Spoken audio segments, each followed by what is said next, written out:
बिस्मिल्लाहिर्रहमानिर्रहीम। अस्सलाम वालेकुम। जब अल्लाह ताला ने शैतान से पूछा कि किस चीज़ ने तुझे मेरा हुक्म मानने से रोका, तो उसने खूबसूरत उज़र पेश किया।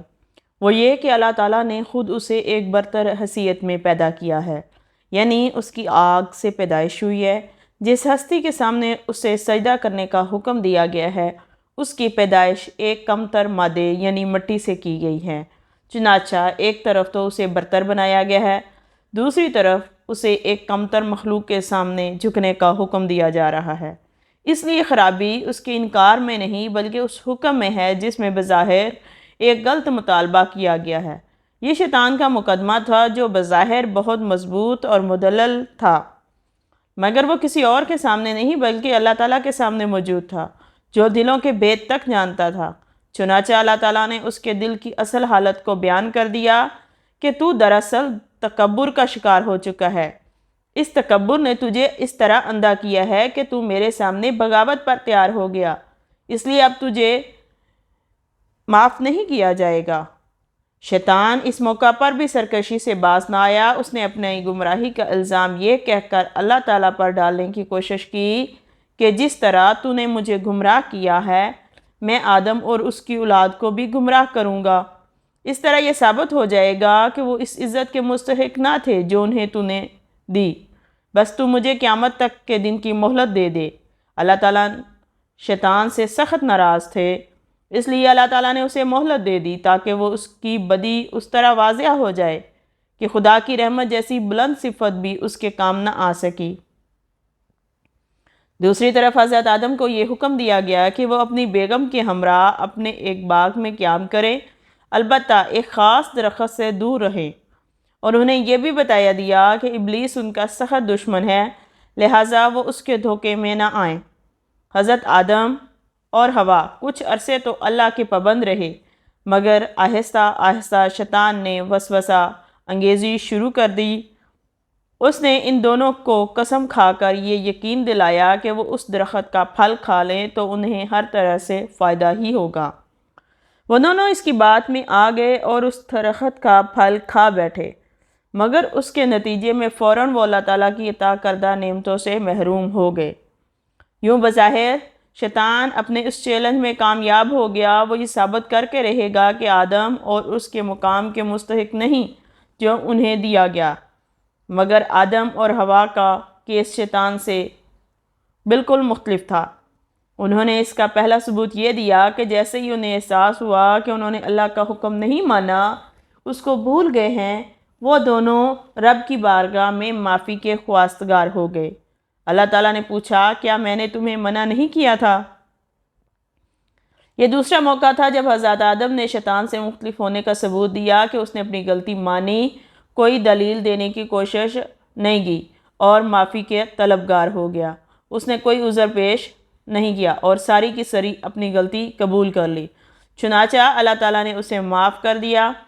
हज़रत आदम अलैहिस्सलाम 960 बरस की ज़िंदगी पाई, जबकि आदम अलैहिस्सलाम की ज़िंदगी 1000 साल की थी, क्योंकि जब आदम अलैहिस्सलाम जन्नत में थे तो अल्लाह ने हज़रत आदम अलैहिस्सलाम की ज़िंदगी 1000 साल रखी।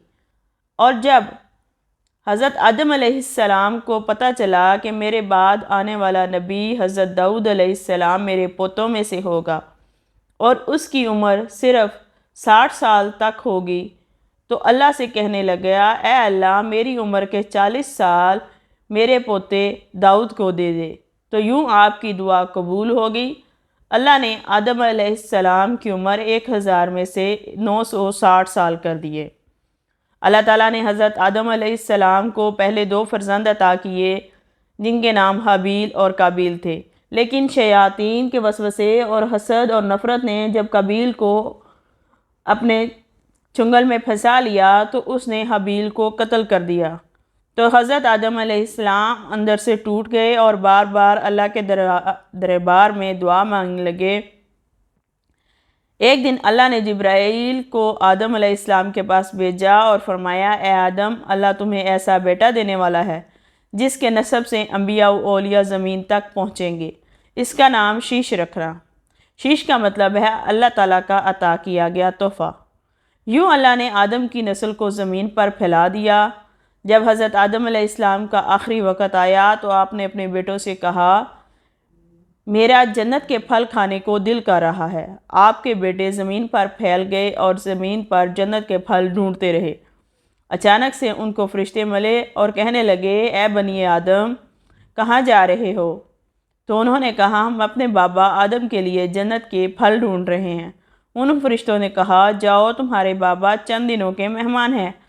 آپ کے تمام فرزند دوڑتے دوڑتے آپ تک آن پہنچے تو آدم علیہ السلام بیماری کی حالت میں بستر پر پڑے ہوئے تھے اور اللہ کا ذکر کر رہے تھے۔ بس اتنے میں موت کا فرشتہ آن پہنچا۔ جیسے ہی بی بی حوا نے موت کے فرشتے کو دیکھا تو حضرت آدم علیہ السلام سے لپٹ گئی کہ میں اپنے شوہر کو اپنے سے جدا نہیں کروں گی۔ اللہ کے نبی آدم علیہ السلام نے فرمایا، مجھ سے دور ہٹ جا، ایک مرتبہ پہلے بھی اللہ کی نافرمانی ہو چکی ہے اور ہمیں جنت سے نکالا گیا ہے۔ آج اللہ اور اس کے فرشتے کے درمیان حائل نہ بن۔ آپ نے فرشتوں سے مخاطب ہو کر کہا، اے فرشتہ موت، کیا آپ بھول گئے؟ آپ کو یاد نہیں کہ میری عمر 1000 سال کی ہے؟ ابھی تو مجھے 960 سال ہوئے ہیں۔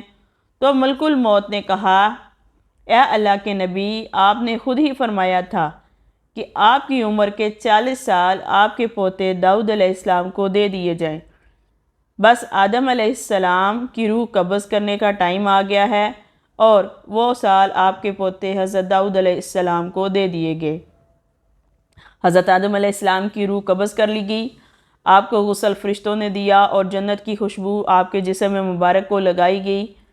آپ کی نماز جنازہ فرشتوں نے حضرت جبرائیل علیہ السلام کے پیچھے ادا کی اور زمین کھود کر آپ کی تدفین کی، اور تمام انسانوں کے نزدیک اللہ کا یہ حکم نافذ کیا گیا، جب بھی کسی کا انتقال ہو تو اس کے جسم کو ایسے ہی تدفین کیا جائے۔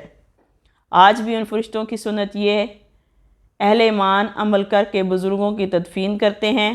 آپ کی قبر مبارک کو جگہ کو لے کر کچھ اختلافات ہیں۔ کچھ مورخین کے نزدیک آپ کی جائے تدفین سری لنکا میں ہے، تو کچھ کے نزدیک جبل ابی قبیس، اور کچھ کے نزدیک عراق، اور کچھ کے نزدیک مسجد خریف کے صحن یا اندر ہے۔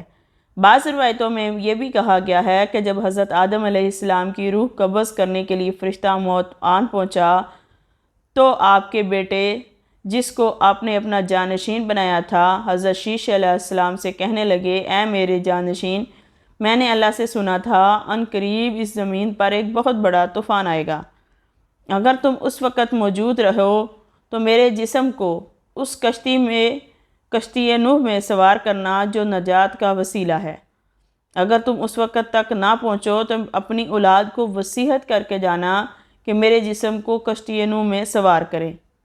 تاریخ نے لکھا ہے، جب طوفان نوح آیا تو حضرت نوح علیہ السلام نے اپنی کشتی میں حضرت آدم اور بی بی حوا کے جسم مبارک کو سوار کیا اور بیت المقدس یا عراق میں اس جگہ تدفین کیا جہاں انہوں نے قبر بنائی۔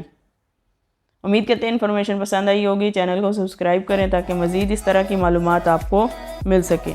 ویڈیو کو لائک کریں اور اپنے دوستوں میں اور اپنے بچوں میں شیئر کریں۔